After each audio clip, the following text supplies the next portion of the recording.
Welcome back friends. Importance MCQ लेके आऊँ झारखंड सहायक आचार्य प्रतियोगिता परीक्षा के लिए। तो चलिए बिना टाइम वेस्ट के स्टार्ट करता हूँ। First of all question is now H2O is an example of. तो फ्रेंड्स इसका जो राइट आंसर होगा ऑप्शन नंबर बी होगा, हाइड्रोजन बॉन्डेड मॉलिक्यूलर सॉलिड। चलिए मैं एक्स्ट्रा बताता हूँ। फर्स्ट ऑफ ऑल फ्रेंड्स आप लोग को H2O का शेप बनानी चाहिए। तो देखिए अगर आप लोग H2O का शेप बनाते हैं तो आप लोग को ये कंसेप्ट यूज करना पड़ेगा। देखिए ऑक्सीजन लिखिए, हाइड्रोजन हाइड्रोजन, ठीक है। अब देखिए इसमें दो लोन पेयर केस आता है, दो लोन पेयर केस आ गया, ये आप लोग मिला दीजिए, ठीक है। अब फ्रेंड्स इसमें जो एंगल बनता है, इसका जो एंगल बनता है याद रखिएगा 104.5 डिग्री का बनता है, क्लियर है। अगर इसका शेप आता है तो भी शेप लिखते हैं, क्या लिखते हैं, भी शेप बोलते हैं। और अगर हाइब्रिडाइजेशन लिखने आता है तो sp3 होता है, क्लियर है। आई होप आप लोगों को समझ में आ रहा होगा, आप लोगों को केवल रिकॉल करना सभी को। नेक्स्ट देखिए आप लोग को इसमें बोल रहा है एग्जाम्पल बोल रहा है, यानी कि आप लोग तो रेट केमिकल काइनेटिक्स से क्वेश्चन ये दिया है, तो ऑप्शन नंबर इसका बी होगा, फर्स्ट ऑर्डर रिएक्शन का ये एग्जांपल है। यानी कि देखिए के लिख रहा है आपका, फिर लिख रहा है H2O2 यानी हाइड्रोजन पर ऑक्साइड, तो ये एग्जांपल होता है फर्स्ट ऑर्डर रिएक्शन का होता है, क्लियर है। अब फ्रेंड्स अगर आप लोग को बोलेगा इसका यूनिट क्या होता है, तो फर्स्ट ऑर्डर रिएक्शन का जो यूनिट होता है देखिए 1/2 होता है, या फिर सेकेंड इन्वर्स भी लिख सकते हैं आप लोग, क्लियर है। ये क्वेश्चन पॉसिबिलिटी है कि आप लोगों के पेपर में ये आ सकता है, क्लियर है। And very next question is now, देखिए मैं सभी का यूनिट लिख देता हूँ। First of all zero order reaction, तो जीरो ऑर्डर रिएक्शन अगर आप लोग लिखना चाहते हैं सबसे पहले आप लोग कंसेप्ट याद कीजिए, आगे मोल लिख दीजिएगा, क्लियर है। रुकिए एक मिनट, आप लोग मोल लिखिएगा, फिर लीटर लिखिएगा और सेकंड लिखिएगा, ठीक है। तो जीरो ऑर्डर देखिए आप लोग को तीनों में बताता हूँ। आइए फर्स्ट ऑर्डर रिएक्शन हो गया, आइए सेकंड ऑर्डर रिएक्शन हो गया, देखिए मोल एल ये लिख दीजिए, ठीक है। तो चलिए मैं आप लोगों को ट्रिक से सिखाता हूँ तीनों याद करने के लिए। अगर जीरो ऑर्डर रिएक्शन की बात करते हैं, अगर जीरो ऑर्डर रिएक्शन की बात करते हैं फ्रेंड्स, तो आप लोग को एल में इन्वर्स देना और एस इन्वर्स देना, क्लियर है। और अगर फर्स्ट ऑर्डर में बात देनी है तो केवल एस इन्वर्स में देनी है, क्लियर है। और अगर सेकेंड ऑर्डर का रिएक्शन का देना है तो पहला को छोड़ कर, सॉरी सेकेंड को छोड़ के फर्स्ट और थर्ड में देना, यानी कि मोल इन्वर्स और सेकेंड इन्वर्स होगा, क्लियर। ये आप लोग का ट्रिक है, आप लोग का क्लियर है। And very next question CH3Br यानी कि methyl bromide plus sodium plus methyl bromide.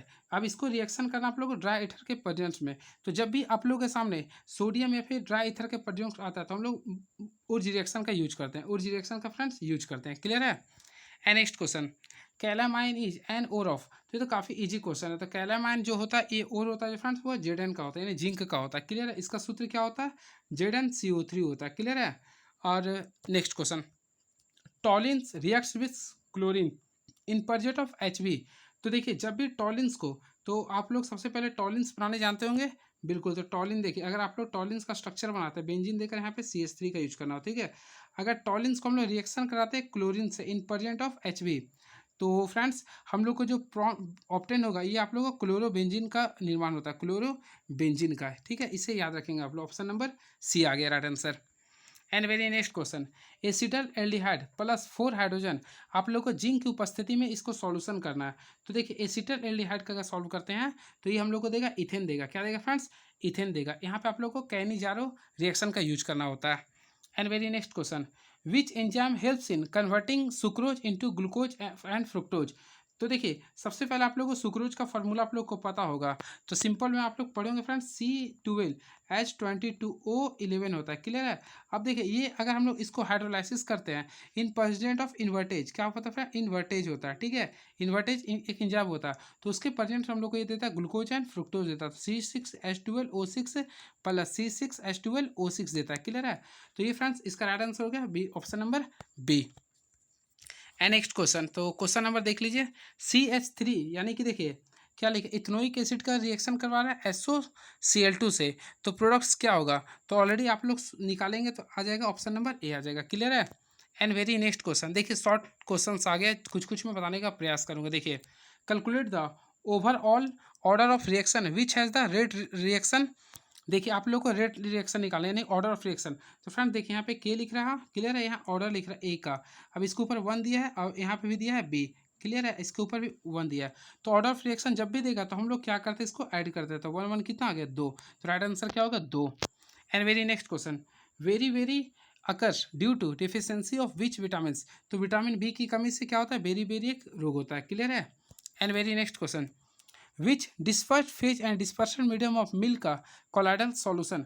तो देखिए इसका राइट आंसर क्या होगा, देखिए in a milk disperse phase is got and dispersion medium is water, ठीक है। और जिसमें दोनों फ्रेंड्स लिक्विड फेज में होता है उसे हम लोग बोलते हैं emulsion. Next, right the monomer use for getting the polymer glyptal. काफ़ी इंपॉर्टेंट क्वेश्चन है। तो देखिए आप लोग का ग्लिप्टल के लिए बोल रहा है मोनोमर यूनिट लिखने के लिए, तो सिंपल में आप लोग को याद होगा पैथिक एसिड होता है और इथिलीन ग्लाइकोल होता है। फ्रेंड्स ये काफ़ी इंपॉर्टेंट क्वेश्चन है, ये मे भी आ सकता है, ये Pethick acid and ethylene glycol हो सकता है क्योंकि आप लोग का सिलेबस में ये दिया हुआ है। क्लियर है। And next question, IUPAC name of CH3 CH2 CH3 COL2 and CH3I। तो इसे अगर आप लोग तोड़ेंगे तो आएगा 2 मिथाइल आइडो ब्यूटेन। देखिए मीथ ईथ प्रो ब्यूट, तो मीथ में आ गया और यहाँ पे ध्यान से अगर देखेंगे तो 2 पे मिथाइल है, ये क्लियर है, यहाँ पे आयोडाइड है। Give an example of aldohexose. तो देखिए एल्डोहेक्सेज का एग्जाम्पल देना है तो आप लोग लिख सकते हैं ग्लूकोज भी लिख सकते थे या फिर ग्लैक्टोज भी लिख सकते थे, दोनों में कोई भी चीज़ आप लोग लिख सकते थे। ग्लूकोज और ग्लैक्टोज ये दोनों होता है आप लोग का एल्डोहेक्सेज का होता है। Clear friends. लेकिन वही अगर बात करते हैं अगर कीटोहेक्सोज का अगर बोलते हैं तो उसका फ्रेंड्स होता है सुक्रोज होता है, ये भी आप लोग ध्यान में रखेंगे। क्लियर है। And very next question, give an example of food preservative. तो इसका राइट आंसर होगा विनेजर। एंड नेक्स्ट क्वेश्चन, तो देख लीजिए डिफाइन कंडक्टेंस। तो फ्रेंड्स आप लोग ऑलरेडी पढ़े होंगे the reciprocal of resistance is called as conductance होता है। क्लियर है। अब इसका यूनिट अगर बोलेगा तो देखिए रेजिस्टेंस का यूनिट आप लोग ऑलरेडी पढ़े होंगे। देखिए रेजिस्टेंस का यूनिट होता है ओम होता है। क्या होता है? ओम होता है। तो हम लोग का कंडक्टेंस वो का बोल रहा है यानी सी का बोल रहा, तो इसको भी उलट देंगे यानी MHO बोलेंगे। ठीक है। मोह बोलते हैं, मोह इसे बोलते हैं या फिर सीमन भी इसे हम लोग बोलते हैं। मोह भी बोलते हैं, सीमन भी बोलते हैं। ये आप लोग का सिलेबस में दिया है फ्रेंड्स। ठीक है। एंड नेक्स्ट क्वेश्चन, देखिए आप लोग का difference between roasting and calcination. तो मेनली आप लोग याद रखिएगा रोस्टिंग में जो यूज होता है वह सल्फाइड एस का यूज होता है। ठीक है, यानी ओर ऑफ सल्फाइड यानी सल्फर का। और कैल्सिनेशन का जो यूज होता है उसमें यूज होता है कार्बोनेट का यूज होता है। एंड नेक्स्ट, तो देखिए जो इंपॉर्टेंस होगा वही मैं आप लोगों के बीच डिस्कस कर रहा हूँ। देखिए ऑक्सीडेशन नंबर ऑफ लैंथेनॉइड्स का, तो ये मे भी आ सकता है। तो लैंथेनॉइड्स का जो ऑक्सीडेशन होता है +2 +3 एंड +4 होता है, ये ध्यान में रखिएगा। और लैंथेनॉइड्स को हम बोलते हैं इनर ट्रांजिशन एलिमेंट्स बोलते हैं। क्लियर है। इसमें टोटल एलिमेंट्स आता है 28 आता है, जिसमें 14 आता है आप लोग का शुरू में, यानी कि 14 आता है, फिर लास्ट में 14 आता है। ठीक है। एंड नेक्स्ट क्वेश्चन, तो देखिए आप लोग के भी जो क्वेश्चन है, देखिए what are expected produce by hydrolysis of lactose. तो हाइड्रोलाइसिस ऑफ लैक्टोज में हम लोग को जो मिलता है वह ग्लूकोज और ग्लैक्टोज मिलता है। ये भी आप लोगों को ध्यान में रखना पड़ेगा क्या है हाइड्रोलाइसिस में, क्योंकि फ्रेंड्स बायोमॉलिक्यूल्स आप लोग का दिया हुआ है सिलेबस में, तो ये इंपॉर्टेंट क्वेश्चन होता है। क्लियर है। And next question, difference between बुना एस एंड बुना एन। बुना एस एंड बुना एन। तो फ्रेंड्स आप लोग का पेपर में आ सकता है इसका मोनोमर यूनिट लिखने के लिए। तो बुना एन, तो देखिए बुना एन का जो मोनोमर यूनिट होता है आप लोग ध्यान में रखिएगा। बुना एन का जो होता है, एन की बात करते हैं, तो बुना एन का जो होता है ब्यूटाडाइन 1,3 ब्यूटाडाइन होता है और नाइट्राइल बोलते हैं। ठीक है। एसाइल नाइट्राइल होता है और 1,3 ब्यूटाडाइन होता है। क्लियर है। अब वही बात करते हैं बुना एस का। तो फ्रेंड बुना एस का नहीं होता है 1,3 ब्यूटाडाइन होता है और लास्ट में एस्ट्रीन होता है। क्या होता है? एस्ट्रीन होता है। ये क्वेश्चन आ सकता है, पॉसिबिलिटी है ये। अब देखिए ये आप लोग का सिलेबस में नहीं, इसलिए मैं डिस्कस नहीं करूँगा। देखिए आप लोग का मे भी पॉसिबिलिटी है आप लोग का, हाँ मैग्नेट स्पेशल पढ़ना है तो आप लोग फ्रेंड्स डाई फेरो पारा ये तीनों आप लोग देख लेंगे कन्फर्म से। ठीक है। एंड देखिए केमिकल रिएक्शन आप लोग को देखना है, इसमें मेन ऑर्डर ऑफ रिएक्शन दे सकता है और ये कैटलिस्ट भी आप लोग को पढ़ना है। क्लियर है। देख लीजिएगा उसे भी। अब रिएक्शन तो खैर आप लोग को पढ़ना ही पड़ेगा, ये आप लोग देख लीजिए कुछ क्वेश्चन से ये। क्लियर है। अब देखिए ऑक्सीडेशन पोटेंशियल क्या होता है वो भी लिख रहा है, the potential at which oxidation occurs anode. देखिए जिसमें ऑक्सीडेशन कहाँ पे होता है? एनोड में, उसे बोलते हैं ऑक्सीडेशन पोटेंशियल। और जिसमें फ्रेंड्स रिडक्शन होता है कैथोड में, उसे बोलते हैं रिडक्शन पोटेंशियल। अब ये सब आप लोग को रिएक्शन करना है, तो आप लोग होपली आप लोग तैयारी किए होंगे तो ये सब कर सकते हैं। क्लियर है। अब देखते हैं और कुछ क्वेश्चन है जो आप लोग के लिए रिगार्डिंग से फ्रूटफुल हो। तो देखिए यही क्वेश्चन था फ्रेंड्स जो आप लोग के लिए मैं लाया था। क्लियर है। तो ये था आज का क्वेश्चन। चलिए होपली मैं नेक्स्ट वीडियो में आता हूँ फिर और मैं आप लोग के सामने क्वेश्चन लेके आऊँगा। चलिए थैंक यू सो मच।